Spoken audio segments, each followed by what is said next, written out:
Assalamualaikum.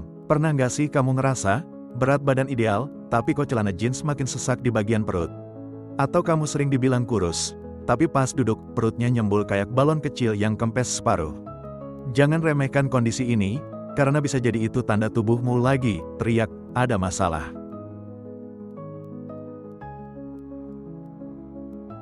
Di video ini, kita akan bahas kenapa seseorang bisa punya perut gendut padahal kurus, dan gimana cara ngatasinya sebelum makin parah.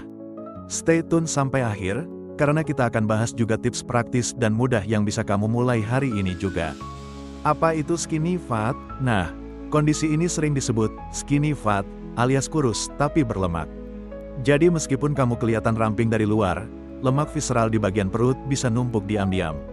Lemak visceral ini bahaya banget loh, karena dia ngumpet di balik otot dan menyelimuti organ-organ penting kayak hati, ginjal, dan usus. Kenapa bisa terjadi? Oke, jadi apa penyebabnya? Kok bisa lemak numpuk tapi badan tetap kurus? 1. Kurang gerak, apalagi duduk terus. Duduk berjam-jam bikin metabolisme melambat dan otot perut nggak aktif. 2. Makan sembarangan tapi jarang olahraga. Sering banget orang yang kurus merasa bebas makan apa aja, padahal kalori tetap ngendap jadi lemak. 3. Pola tidur berantakan. Kurang tidur bisa ganggu hormon insulin dan kortisol, bikin tubuh simpan lemak di perut. 4. Stres berkepanjangan. Hormon stres bisa bikin craving makanan manis dan berlemak. Plus, tubuh nyimpan lemak di sekitar organ vital sebagai cadangan darurat. 5. Kurangnya massa otot. Orang yang gak latihan otot, meskipun kurus, cenderung punya rasio lemak tubuh yang lebih tinggi.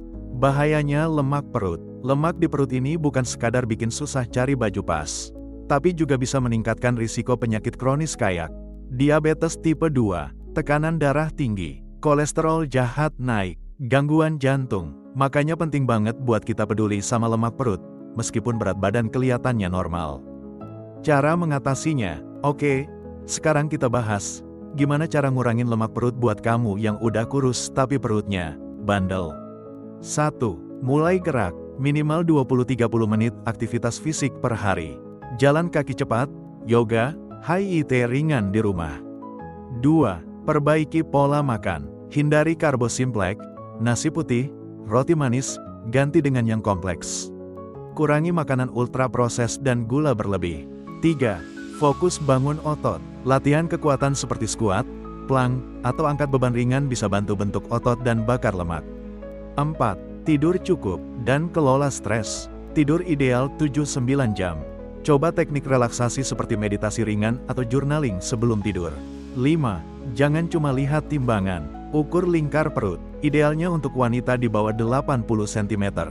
Kadang kita tertipu angka di timbangan padahal lemak perut tetap tinggi. Jadi, sekarang kamu tahu kan? Kurus bukan berarti sehat. Dan perut buncit itu bukan soal penampilan aja, tapi juga sinyal dari dalam tubuh kita. Yuk, mulai jaga pola hidup sehat dari sekarang. Nggak perlu ekstrim, cukup konsisten. Kalau kamu ngerasa video ini bermanfaat, jangan lupa like, komen, dan share ke teman kamu yang sering bilang, aku kurus kok, aman. Sampai ketemu di video selanjutnya. Stay sehat, stay aktif, dan jangan lupa, cek perut kamu hari ini.